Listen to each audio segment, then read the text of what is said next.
Welcome to Camp Chaos, where we celebrate the wild ride of modern womanhood. Join us as we dish on motherhood, life's ups and downs, and all things pop culture that we know you want to talk about. With special guests and expert insights, we're here to empower you through the chaos of everyday life. Consider this your ultimate escape from the hustle and bustle. And as always, parental guidance suggested. Camp is now in session.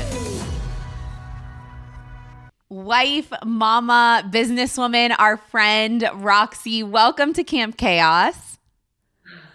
Thank you for having me. And can I just talk about how much I love the name and I love the merch? Oh my God. We have to send you We some will send swag. you merch. Yes. Yeah, my life is Camp Chaos. So I relate to this. It's so relatable. And honestly, when we were naming the podcast, we were driving back from Ojai, and my mom's like, Taylor and I were talking about it, and we hung up the phone, and my mom's like, Kendra, I'm going to gift you Camp Chaos, because she's always, since I was little, said, this is Camp Chaos. This is Camp Chaos. She goes, you guys need to take Camp Chaos. I'm like, I texted her. I was like, okay, I don't know if I need to explain it or if it'll just resonate with you. But she's like, no, of course it resonates. It's Camp Chaos. Like, I have it. You have it. We all have Camp Chaos. Our lives are chaotic. Yes. In the best ways. The best possible way. Yeah. Well, to introduce you to our audience properly, I mean, we were talking before, I feel like you have lived so many lives and so much of your life is filled with so many great stories. But what people might not know, and okay, like I am a Housewives person. I did not know that there was a Real Housewives of Toronto, because apparently it's not aired here in the States, right? It never aired in the States. It aired like everywhere else but the US. Like, which is US wild. Bravo's, it's like there's this international Bravo and then there's US Bravo, and sometimes there's overlap. And I think like probably for my own, I can thank Bravo for that. That was like a time of my life, which I got the right amount of famous and I had no idea what I was doing. So I'm glad it aired where it aired. Well, and not it only was like a little taste of what could be. Not only that, but like you've escaped that country, and now goodbye Canada, and nobody knows me in America. I could start over. I was lucky that I had a really wonderful relationship with the audience and it worked out really well for me. But it's certainly like when I did it, I guess we can start with where it all began. Yeah. Which a lot of it began and like kind of came about because of the Housewives. I was just living a fabulous life, like a tale of old time. I was like with an older guy in finance. I was like the young girl, no idea what I was doing, and end up with living this kind of like very fabulous lifestyle. And all of a sudden the Housewives comes along, knocks on my door and is like, would you want to be on the Real Housewives? And I was like, absolutely. Like, How old were you? Why not? Wait, how old were you, Roxy? So much fun. I had it was kind of like early. It wasn't early days, but it was kind of early days. It was about 6 years ago now, if not 7, I think. And I did the show and I just had no clue. My partner at the time was like, I'm not going to be on it. And he had 2 stepkids, which were a huge part of my life. He's like, they won't be on it. My family was like, we want nothing to do with it. And I was like, okay, great. Where are the cameras? You're like, everyone's telling me not to. Let's go. Yeah. And I like went into it as like such the underdog. I think I was 30. I think I was 32, 33 when I did the show. And like when I filmed it, I was 33. I remember that. And by the time it came out, I was like, what just happened? Like just had no concept of what I was doing, put everything out there, the good, the bad, and the ugly. I was 100% myself. And what I could have never predicted and had no concept of. I went on the show and I was like, oh, I'm going to launch this fashion app idea that I have. I've always been into building apps and always been an entrepreneur. And I go and I'm like, they're going to like feature my business. It's going to be great. They do not feature my business. They do not care about that. And I sit down in the first interview on Entertainment Tonight, and the reporter turns to me and she goes, Roxy, how does it feel to be the first plus size housewife? And like, ouch. My stomach in that moment just like dropped, because I had spent a lifetime, like I could see that these girls were much smaller than me. I'm aware that I'm like a curvier woman, but I had never like identified as plus size. I didn't think it was, my body was going to be the storyline. Oh my And gosh. it was so strange. And in that moment, I like turned to her and I said, I'm not plus size. I'm my size, and my size rocks. Good for And I tell the you. ladies, like, a movement was born. Like, what has come from that statement, and me just like, it was like this moment where like all of this shame is like building up. I'm like, all the people who've ever fired me or have ever like turned me down, they're going to see me on this huge TV show. It's going to be so fabulous. And then like, bam, the thing that I'm like most, that many women are self-conscious about, which is like, if we're bigger or anything like that, it was like right in my face. It was like, how does it feel to be the first plus size housewife? And every single headline about me since then involves something about my body. And it's crazy.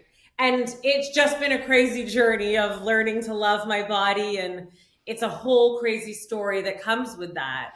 But Well, yeah, that's where it began. I feel like when you commit to something like this, you think, okay, I'm going to go out there. I'm going to, like you're saying, let my family out there, the drama, you know what they want on reality TV, you know what you're signing up for. But you didn't probably realize, oh, it's me and this association of a plus size model. Like that wasn't the way that they were targeting you. I had no idea. Like, I just didn't know. Like, to me, the least interesting thing about me was my size. Yeah, there's But so much more.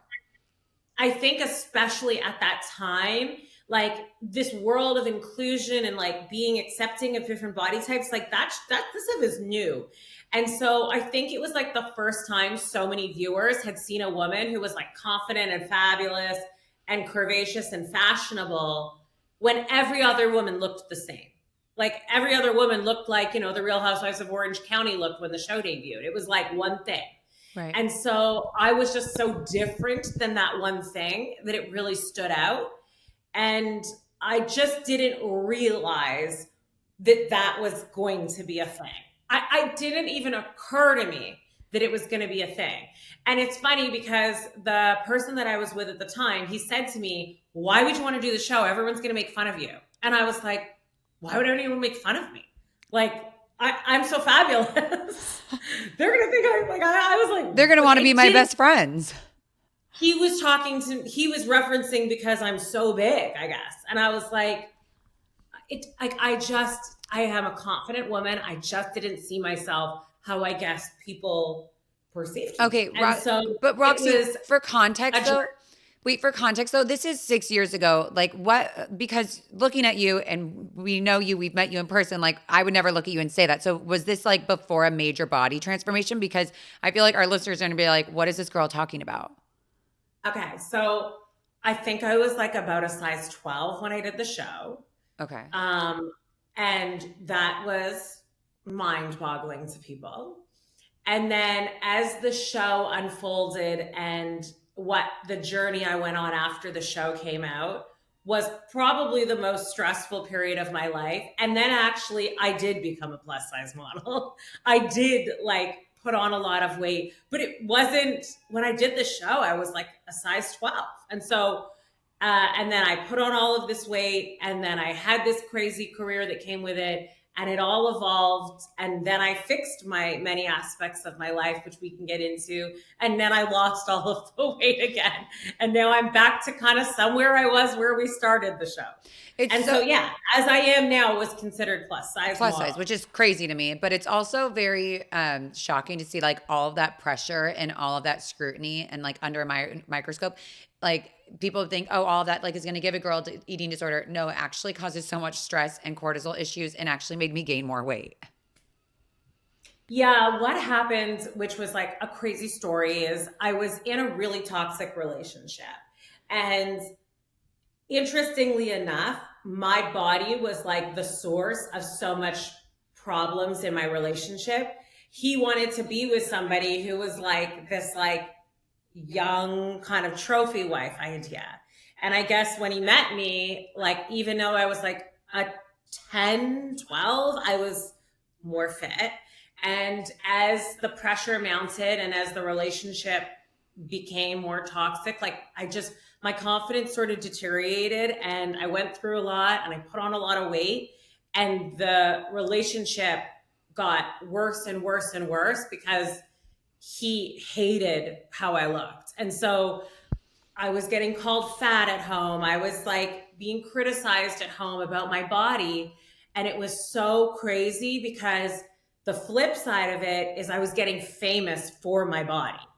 Oh, that's And I wild. was in like, you know, all the magazines, Glamour, In Style, like everything, like every fashion magazine. And I'm not talking, I wasn't just getting famous in Canada. I was getting well known everywhere as like this advocate for fashion and for inclusivity.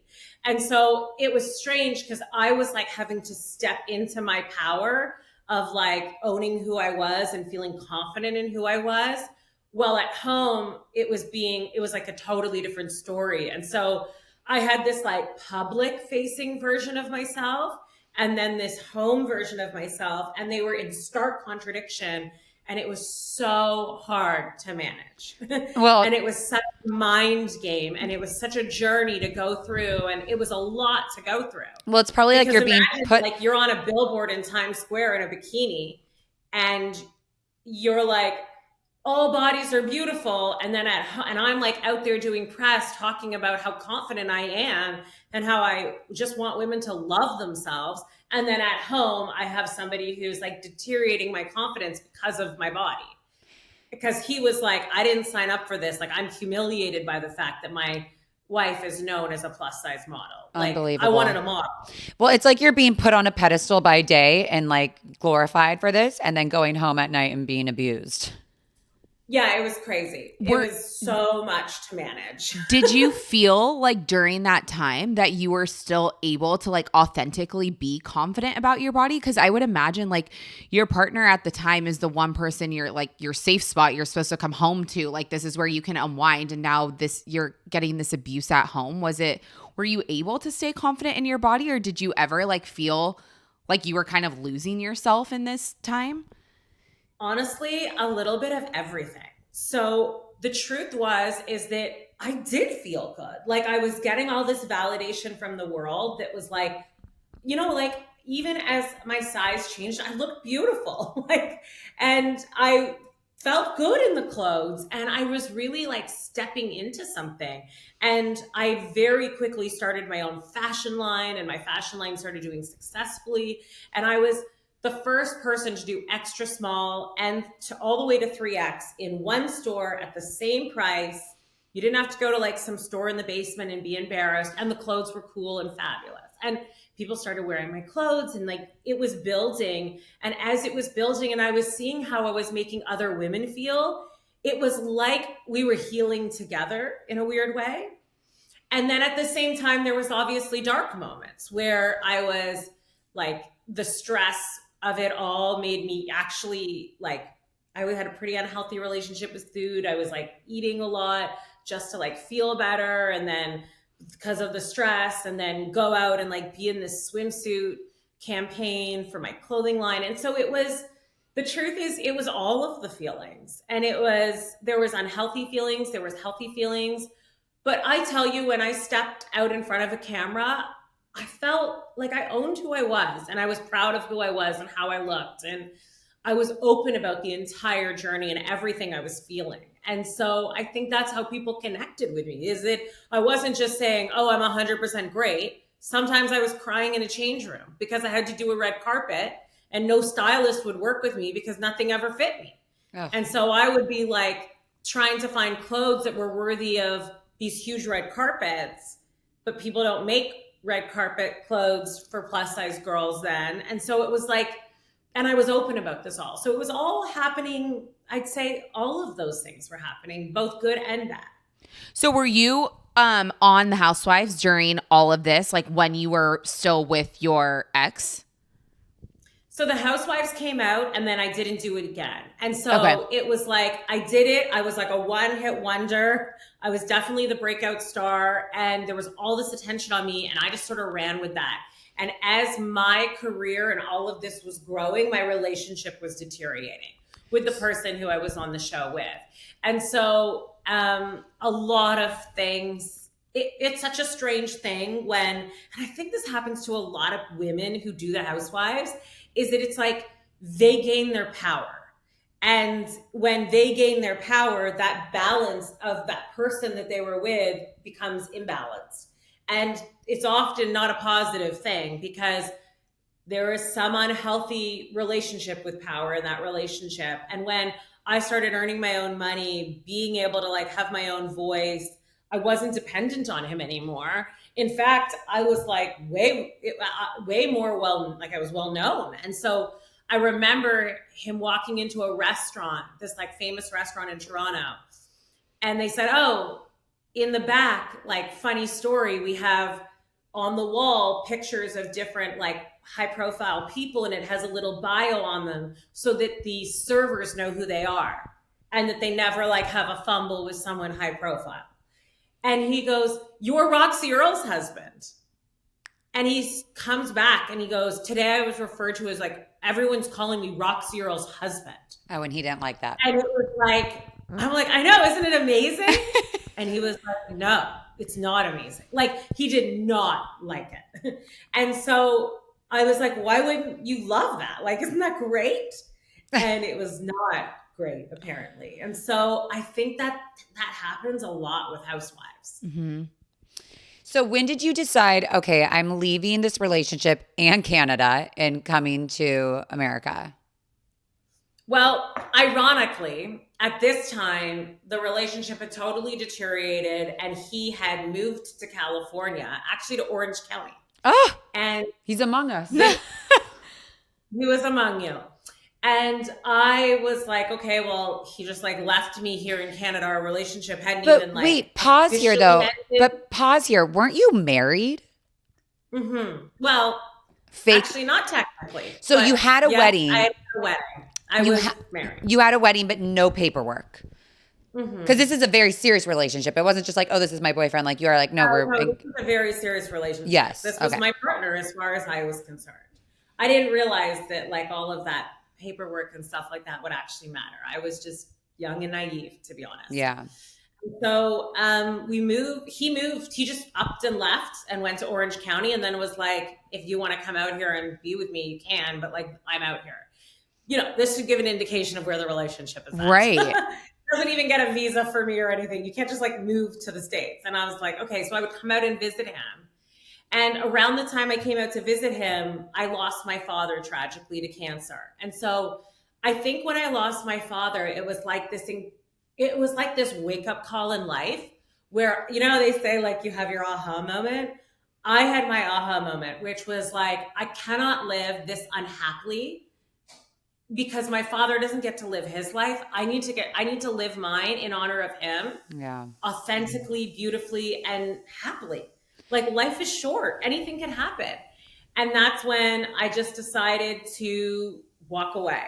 And what was so scary about that is I was financially dependent on him. My business was making money, but like not in the way that I was used to, and not in the way that felt secure forever, you know? And I remember being like, I'm leaving. And he was like, well, no one will ever want to be with you because you're so fat. Like, you'll never get another guy. And I was like, okay, well, I'm not looking for that. I just want happiness and peace in my life. And he said to me, I said, I don't want anything. I just want you to sign this paper saying that you will never come after me for any of my business. And he like laughed in my face and was like, your business isn't worth anything, so no problem. And I was like, great, sign here. And he signed the piece of paper, and I literally like closed my door on an apartment in Newport Beach. I left and I came back to Toronto. I had rented an apartment all by myself. It was like the first time I felt like I was being an independent woman. And I rented an apartment in like my favorite neighborhood where all my friends are. And he was like, when are you coming back? And I was like, no, I'm not ever coming back. Like I'm not, I am done. And I just literally started my life over. And interestingly enough, my business took off, my life took off. I became healthy, happy. I found love again. Like it just all happened. When I like let go of all the toxic stuff that was happening to me, my life just like, and I just decided to commit to living a very happy and healthy life for the sake of me, and I documented it all and shared it, my life took off in every possible way. And the rest is history. Probably how people connected to you too and felt, you know, like even more drawn to your story. Because I would imagine, like, if I put myself in your shoes, that would be a really scary time in life, like to leave, to bet on yourself for like the first time, to, you know, all these things. And then also put it out there, like share it. Yeah, and then share it. I would be like, oh my God, I'm so invested in her life. Like, I want to see how she's going to do this. It was news. Like, it was like Roxy Earle announces she's single. Roxy Earle decides to like lose weight, and Roxy Earle confronts her body issues. Like, everything that I said became like news. And so it was like, you imagine the darkest parts of your brain, like when you're going through things, like when you look in a mirror and you feel something about yourself, or like the parts of your relationship. Like, I was open. I became candid about the fact that my partner and I weren't intimate because I was too fat for him, didn't find me attractive. Like, imagine saying these things and having somehow like the guts to say them, and then they become news, and you're like, oh my God, what have I done? I didn't like expect that to happen, but it just felt so freeing. Like, my pain started becoming my power. And like, the more I shared, the more I felt like free of not living authentically, because I was so authentic and so open and so raw. And then, but there was this like dark secret about my relationship. And when I became open and started sharing, I was able to just like step into this power, which was, here's all my secrets. You're not going to be able to put out anything about me that is like, that I'm so terrified might come out. And I think like that, when you're on reality TV, that is a fear. People are like, I've got receipts on you. And you're like, oh my gosh, they're going to know that my partner aren't actually married. They're going to know that I've left and I have no money. Like, and then I was like, hey, guess what? And I just said everything, and it was like freeing.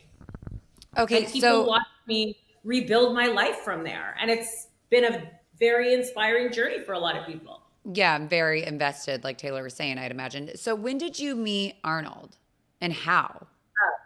Best. So I've moved back to Toronto now. I'm just like living my fabulous life. As it turns out, I wasn't, no one would not ever love me again.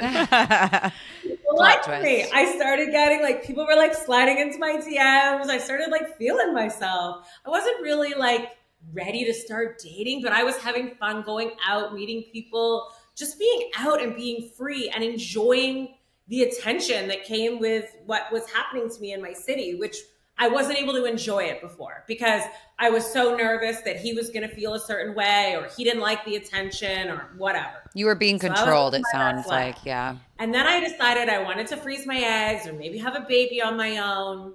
I didn't know what. And a friend was like, there's the best fertility doctor ever, is a friend of mine. I can get you like connected with him. So I literally like walk in, sit down in front of him to like talk to him about fertility. And I like basically could not breathe. I was like, I can't even describe it as like just a moment in life. Sweet. No, this is the cutest thing. Sweetest. What if you could slow down aging, boost energy, sharpen your mind at the cellular level? Meet NAD. NAD injections help recharge the body from a cellular level, cutting to the root of the energy problems. NAD is a vital coenzyme found in every living cell. Without NAD, life would literally cease to exist. Our NAD levels also deplete over time as we age, leading to low energy, fatigue, brain fog, and cellular dysfunction, a critical hallmark of aging. So how do we supplement our NAD levels? The most effective method of restoring depleted NAD levels is NAD injections, but if needles aren't your thing, NAD patches and nasal spray are also available as viable alternatives for supplementing NAD. So if you're thinking about trying NAD, you might be wondering, what is the best place to turn to?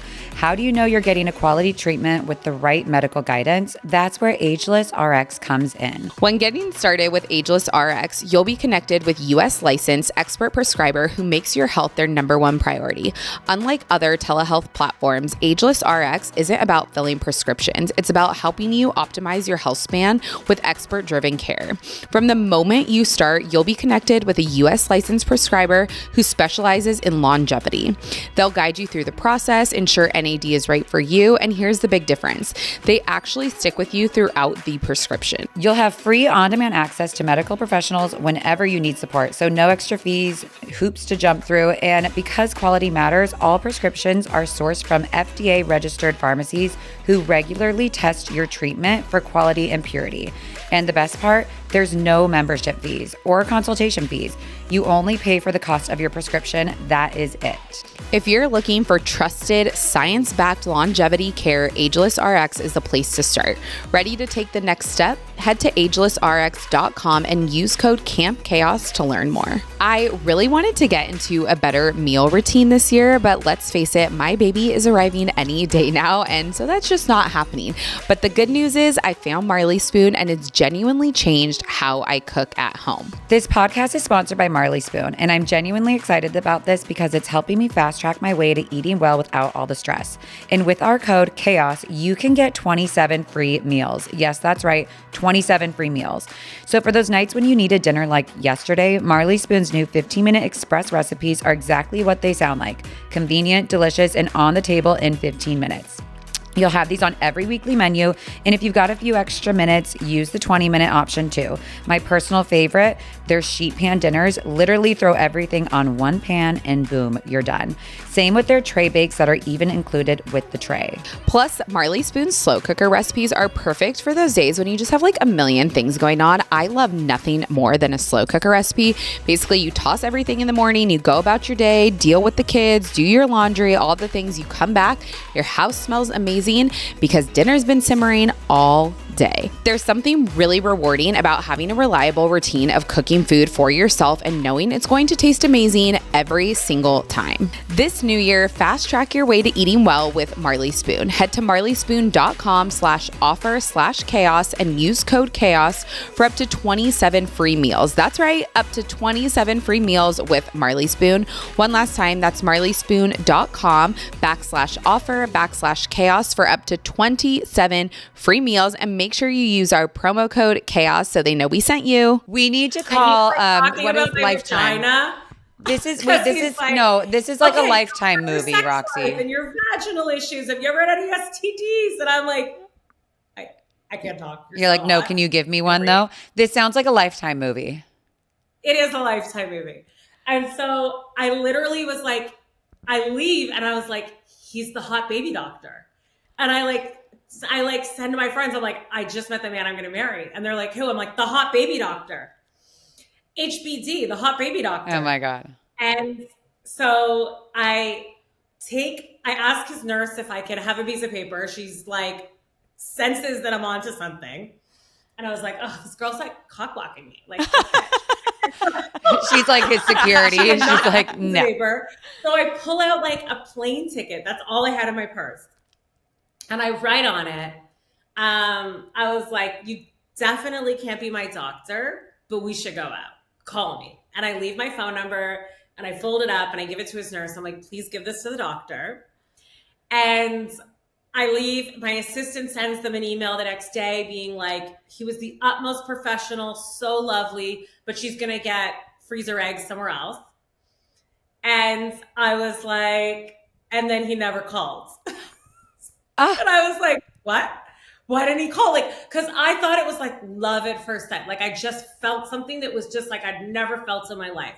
And I meet people for a living. I know when there is an energy. Yeah. But I didn't know that a doctor should never really call. Like, I didn't know. And because I had seen him as like a friend, he hadn't examined me or anything. We were just talking about fertility. I'm just sitting there in his office talking, but I didn't know that's the whole thing.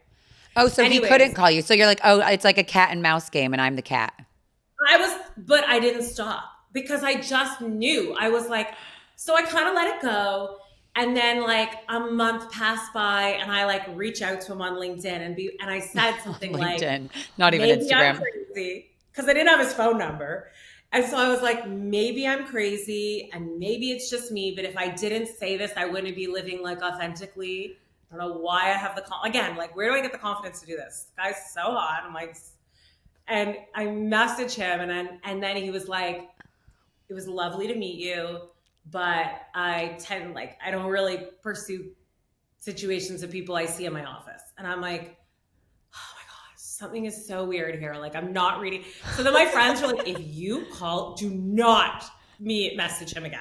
And I was like, I just could tell though. You're like, I'm gonna. More months passed, and the friends who connected us, he reaches out to me. He's like, you won't believe who I saw last night. And I was like, the hot baby doctor? And he's like, yes. And I was like, he's like, I think you should call him. I'm like, I tried. I called him twice. He never called me back. Or like I messaged and he wasn't interested. And so he was like, I just think you guys should connect. And so we connect. Thankfully, enough time has passed now that I guess it's like we're allowed to have a connection. Oh, there's like laws with this stuff. Okay. We go out on our first date and we've been together ever since. And since then, we fell in love. We built 2 houses together. We built 2 babies.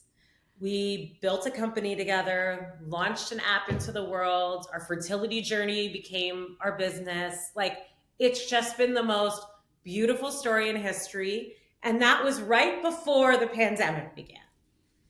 And so all of this happened. And then now that we have our 2 babies, we then literally uprooted our lives and are like, we're moving to California and we're taking our company to the next level there. We're launching in the US. And that was 6 months ago when I moved to California. Okay, I just have to say, like, none of that story shocks me about your husband, because every time that I have met him, like, even my husband is like, he is the most respectful, kind man that I have very good ever. energy. And yeah. so the fact that he did not call you back, I'm like, I get it, because he's following the rules. He's being a respectful. He is so sweet. Like, I see. Greatest human on earth. I always say that I feel like, I try to say without getting emotional, but when my father passed away, everyone was like, Arnold is just this person your father would have loved so much. Like, I feel like it was my father's gift to me. Aww. Was like, I'm going to send you an angel on earth to make your life happy.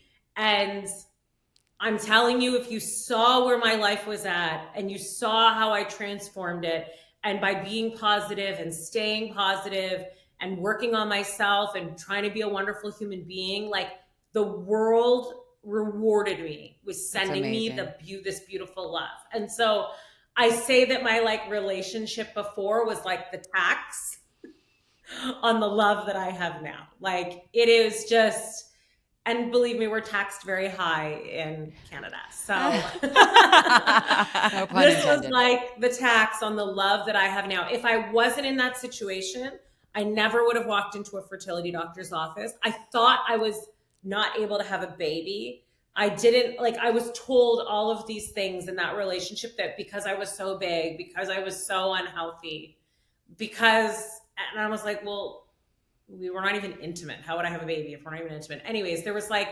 so many things that I never would have ended up in meeting Arnold if it wasn't for that situation. And so it's like, you kind of like, God puts you on this journey and you just don't know why all these painful things you go through are ending up leading you to where you're supposed to be. Yeah. So did you need fertility help or no?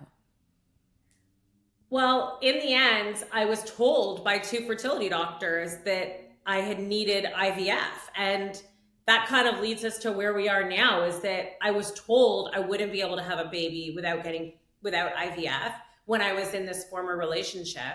Because I was pursuing, like, I always knew I wanted to be a mom. And so I was like meeting with fertility doctors and talking about this stuff, even though my partner had no interest in having a family with me. And then when I fell in love with Arnold, I was like, I need to tell you that I'm going to need IVF. And he's like, who says this? And I was like, these two fancy doctors in LA that I met. And turns out a lot of people are told they need IVF who don't actually need IVF because it's a very profitable business. Mm-hmm. And so Arnold's like, you might need some help with a few things. So he created a program where we started tracking my ovulation properly. We changed my lifestyle. We got to the root cause of what the problem was. And I started taking some supplements, and I started like doing some things that he suggests for all of his patients. We kind of created a little program, and lo and behold, at 38, I got pregnant. I had our first child at 38 and our second child at 39, both with the program that Arnold had made for me. And so that's what we turned into our fertility app, and it's to help people get pregnant at home without having to need IVF, because so many people are told they need IVF and they do not need IVF. Yeah. And when you need it, it's a miracle, but so many more people than need it are being sold it. And so Arnold created this incredible program to help people get pregnant at home. Yeah. Okay, so I want to and being an IVF mom, I want to hear about this program because I feel like when I was personally going through infertility, it was like, okay, we'll give you a little Clomid, we'll do an IUI. And it was never like, let's talk about diet, let's talk about nutrition, and we really want to do a deep dive on your labs. Let's talk about it was just more of like, there's a means to an end. You need to get pregnant, and let's help you get there. Spend $5,000 here, $12,000 here. This medication's $4,000. Oh, by the way, it was like thousands and thousands and thousands of dollars later. I got pregnant. Wonderful. But I also was like a little bit of like my own worst enemy because, and my mom's always been like a very like holistic mindset. And I knew like, okay, there's other things I should or could be doing. But like my husband's older. It was then COVID when I started this process. So I was like, it was almost like a game of like, I need to get into the doctor. No, I need to do this. It was like almost like a race, a rat race. And granted, like if I didn't do that process, I wouldn't have the two amazing children and my little 8 on ice that hopefully will come to life one day. But I always do think back of like, I wonder if I could have cured myself of my PCOS or have looked at different things. So I'm really curious of like, and obviously knowing that like no two bodies are the same, like period, the end. But I imagine that there are things that every woman can do to help their fertility. Yeah, and I think like, I'll never speak about the medicine of it because I'm the wife of a fertility doctor, not the fertility doctor. And Arnold can get into the details of it, but he deals with so many patients with PCOS. Actually, in our app, he built a medical diagnostics. So you go on our app, you answer a series of questions, and it might tell you that we think you likely have PCOS. And it will give you indications of what is wrong. And then I think like what is true about a lot of cases is that we were trying to get to the root cause of what might be preventing them getting pregnant naturally. And sometimes that can be as simple as lifestyle changes. Sometimes we really believe in holistic medicine. We recommend acupunctures, we recommend certain nutritional changes, and it kind of all seems like everyone kind of promotes that, well, that's just witchcraft or that's just hokey. And it's like, well, are the people telling you that the people who are making $20,000, $30,000 a pop off of IVF? They are. And here's the thing, Arnold is a fertility doctor who does IVF on many of his patients because they need it. He just is interested in finding out the truth of what is actually going on with a patient before they jump into anything that is going to be expensive and invasive for them. And so that is in stark contradiction to every other fertility doctor because most fertility clinics are owned by big private equity firms. His practice in Beverly Hills, it's just him. It's not owned by anyone else. So his incentives he doesn't need to sell IVF. He wants to care for people. And so there's this, in medicine, there's often a contradiction between what a patient needs and what is a business, right? Those things can sometimes be at odds. And so the goal of Anna is to help people get to the root cause and try other things before they jump into IVF. But it's also an amazing tool for anybody trying to get pregnant to make sure that their body is well prepared for a pregnancy, that it's a healthy pregnancy, that it's a pregnancy that lasts. Yeah. There's things you can do to your body to prep for pregnancy. Yeah. Or to prep for IVF. Even his IVF patients, he has them use the program to prepare their body so that the outcome is best. Yeah, well, I mean, I did IUIs a few times, and then I was like, okay, this is not working for me. Let me go to IVF. And the first one didn't work. And it was very much like, I have it in my notes, and anyone I know that goes through IVF, I send it to them of like what I ate, what I did, even like down to like wearing warm socks. Like, I mean, all of like the warm foods versus cold foods. Like, there's just so much that goes into even making an IVF round successful. And having a failed IVF is not only heartbreaking, but it's also extremely expensive. But I do think that it's very unique that like when we met Arnold and you at our lovely RH opening, and he was like, yeah, I'm trying to put myself out of a job. And like, that was like such like a wild thing to say for an IVF doctor. And when you stop and think about like these people, private equity that owns these practices, like they're in the business of being in business and selling this. And like my IVF doctor, I saw him not long ago, and he's like, he's like an OG. He's incredible and he's wonderful. And I absolutely adore him. But he's like, I have never been busier. And he's like, I'm turning patients away. I'm bringing on new doctors. It's like the rate of infertility is at an all-time high, and it's just going up. And it's like, but why? It's just wild. I also think like the app is so helpful. Not everyone can afford to go to a doctor. Like, Yeah. Or any IVF doctor. Like, do you know what I mean? And so our goal is that we wanted to make it more accessible. We wanted to make fertility care accessible. Like on Anna, you chat directly with Arnold through the chat. Like imagine being able to access a doctor who's like a doctor in Beverly Hills, but you can chat with him on the app anywhere that you are. And so like, and get access to him just through the chat, or be able to have access to what his diagnosis would be. He built the diagnostic modules in the app. He built the app. It's his brainchild and his brain. So it's very similar to if you sat down with him and talked to him and had a consultation with him. The app is supposed to simulate that process. And so for his patients that need it, they need to see him, and at least they'll see someone who will care for them. He does like a very high touch care. And so they have that. But it's not saying people don't need IVF. What he's saying is not everybody that is going in and walking into a doctor's office and saying, okay, I'll just get IVF. I need IVF. I was told to freeze my egg. I was told to this. It's like, well, hold on. Have we like thought about why? And so I guess that's our goal is to make it more accessible and to give people access to care and get them answers and empower them with the information to take control of their fertility journey so they can stay out of Arnold's office. And then if they need him, they can go see him. Yeah. He's there. Well, we said we will have him on to talk like more in depth about this, but I just think the app is also so smart because I think infertility for people is really scary, and it's really nerve-wracking to go into the doctor and to maybe admit or hear like, is something wrong with me? So to be able to do it through an app is like a little less daunting, and it just seems like, well, let's just hop on an app and see like where we're at. Let's talk to a doctor rather than committing. Yeah. Well, and also like we're all Dr. Google. It's like with TikTok and Instagram, like I remember when I was going through this process, it was like there's so much information out there, and like a lot of this stuff people just put out there for clickbait. And it's like, oh no, this causes infertility. Oh no, this. Oh no, it's actually your husband. It's the boxers he's wearing. Like when I tell you like the list of stuff that I'm like, oh, it's you, it's this, it's this. It's like whack-a-mole. Like there's so much information out there that it's really nice how you're saying in the app, like an access to a doctor. Like that is like concierge status. Mm-hmm. It's so crazy how many people have huge followings and put out information every single day. Like, if you drink this tea, you'll get pregnant. And Arnold just looks at it and he's like, they're just taking advantage of these women who desperately want a family and are willing to turn to anything. And they're selling them bullshit. It's like, It's heartbreaking because there's about 800, probably around 800 fertility doctors in the US. Like there's not thousands of doctors.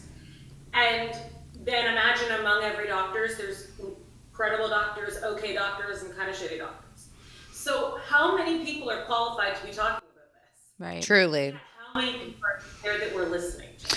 Well, I'm not saying you have to be a doctor to have knowledge about fertility, but there's a lot of junk out there. There's a lot of junk.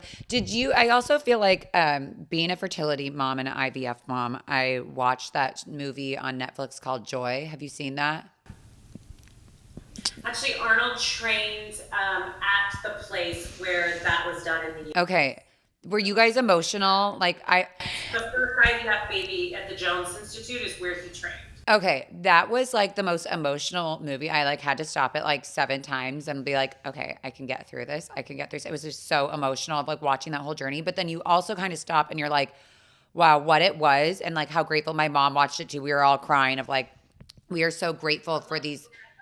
Yeah, for this science and this embryologist, like the doctors, like all of this, the technology alone is so absolutely incredible. But then you pause and you look, okay, here we are, whatever, 40 years later. Is it even more than 40 years? I don't even know how long, but all these decades later, and like, look at what we've done to the business. We have turned this small group of women who were infertile now into this huge group of women who are infertile, and we've made it very profitable. And now it's just a beyond profitable business that somebody's taking home a big paycheck.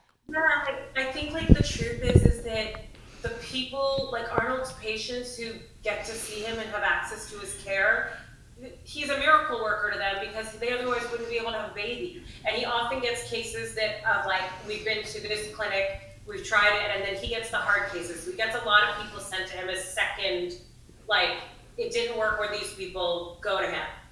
And it's like, for the people that need it, it's incredible. Yeah. Being at the fact that he can help people make a family is a beautiful, incredible thing.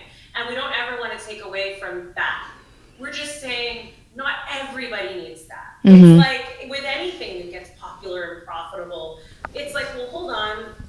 Have we looked at some other methods first? Like, he'll get girls walking into his office talking about how they need IVF. They've never even tried. Wild. And it's so funny of what you're saying. And like, I'm sure that this is actually kind of a weird thing. So I hope you don't take this like wrong.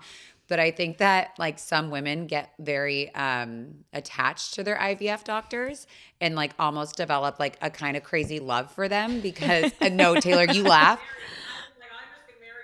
You're like, let me just cut to the chase and marry you before you get me pregnant. I just did it the right way. Well, sorry, ladies. But I understand falling in love with your IVF doctor. I say it because like my doctor is now like in his late 60s and like he's been in this, like I said, like for a very long time. He's an OG, but like he has like this complex where like I know women have fallen in love with him. And I wrote him a thank you note after I delivered my first baby. I wrote him a thank you note that like I had to keep rewriting because like the tears from my eyes would like spread the ink. And I'm like, okay, this is like a little too intense. But like this man gave me a family. Like I mean, also like God and like, yes, of all that, like 100%, but like his hands and those embryologist hands, like that, he got me pregnant. Like he gave me that gift and like they're and starstruck, right? Your husband. Oh. Like I'm obsessed with your husband. He like your husband got me pregnant. No one could get me pregnant.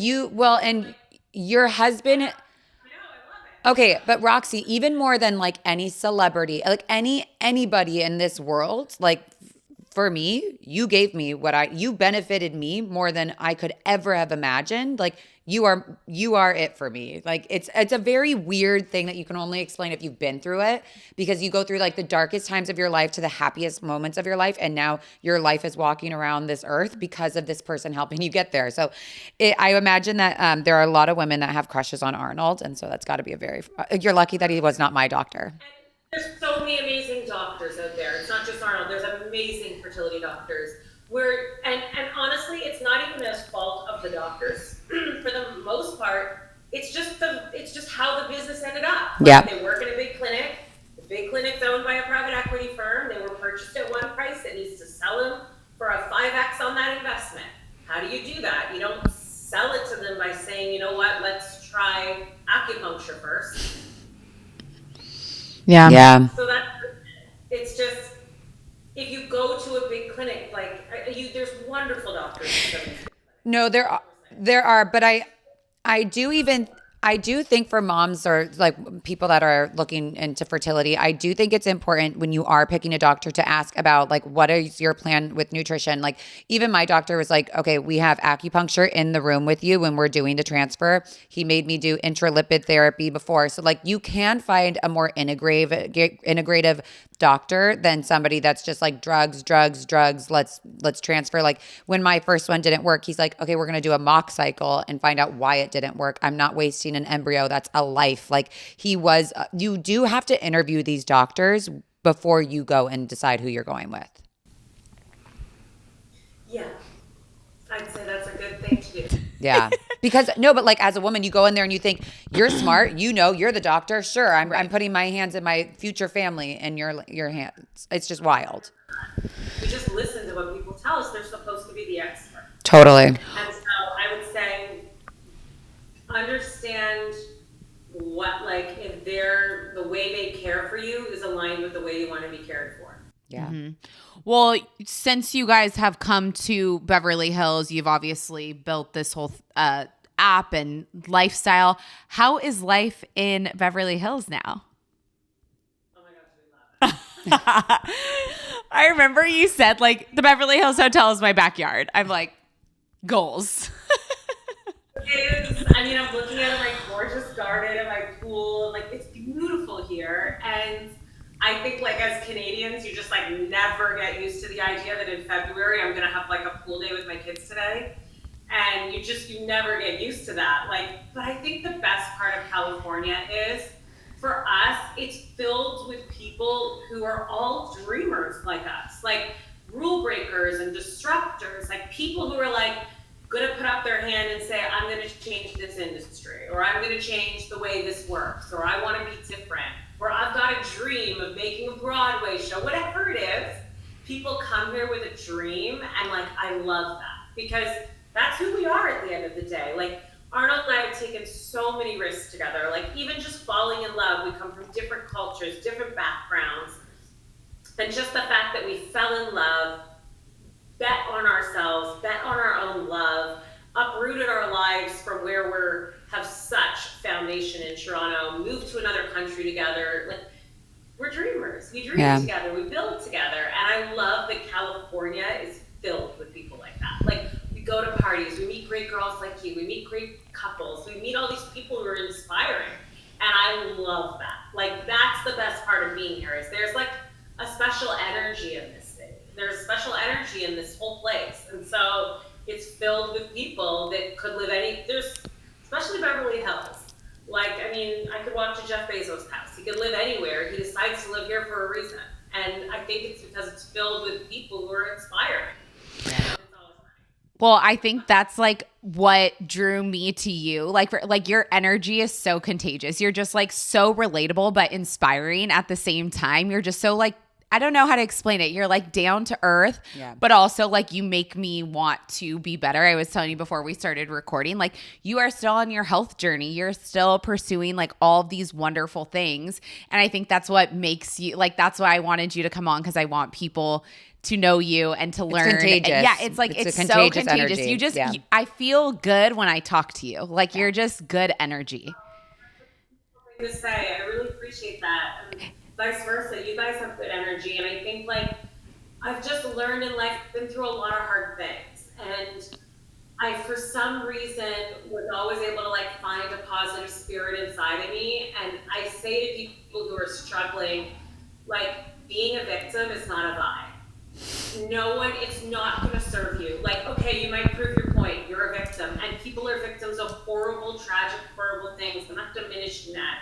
It's just that it does not serve you in life. Like, I could be known as the girl who's been in an abusive, toxic relationship, who got bullied on the internet every single day, who's had people criticize me for my weight, who's lost people, who've been through struggles. I almost died when I had my daughter. And I don't, like, those aren't the things that define me. Those are things that happen to me. And I was like, I'm not gonna let that be my story. My story doesn't end here. And when you like take that power of your life of just deciding to be positive every day and like actively working and training your brain to feel good and do good and be a positive thinker, the world rewards you with good things. Like, you're a reflection. You begin to bring in positive people, and I just want people to know that like your life is in your hands. Whatever you're going through, you can change your life how you want to live it. You can get up and decide, today I'm going to be happy and put good energy out, and I'm not going to talk about all the bad stuff that's happened to me. I'm going to talk about all the good, and I'm going to find good, and I'm going to be better. And those are the people who live the most happy and successful lives. Well, clearly, and you've clearly attracted a beautiful life to yourself. So, you know, it wasn't easy, I'm sure, but like, look at what you and Arnold have, it's been so amazing to watch and to hear from you. It's just really beautiful. We're so lucky. Thank you, ladies. It was so fun. Now, the next time, can we like meet in person and do like we need to do a girls thing together? 100%. And I'll bring a hot baby doctor. Yes, bring hot baby doctor. Tell everybody where they can find you on social and how they can download the app and everything. Yeah, so you can download our app. It's called Anna Fertility, ANA. Just put it in the App Store. It comes right up. And Arnold is Dr. Arnold, and I'm at Luxurious Roxy. Amazing. Thank you, Thank Roxy. you so much, Roxy. Thank you for sharing my story and giving me a platform to talk about the things I'm so passionate about. We're so lucky too. Thanks for tuning in to Camp Chaos. We hope you enjoyed today's episode. If you liked what you heard, don't forget to subscribe, rate, and review our show. Connect with us on social media at Camp Chaos Podcast. Until next time, campers.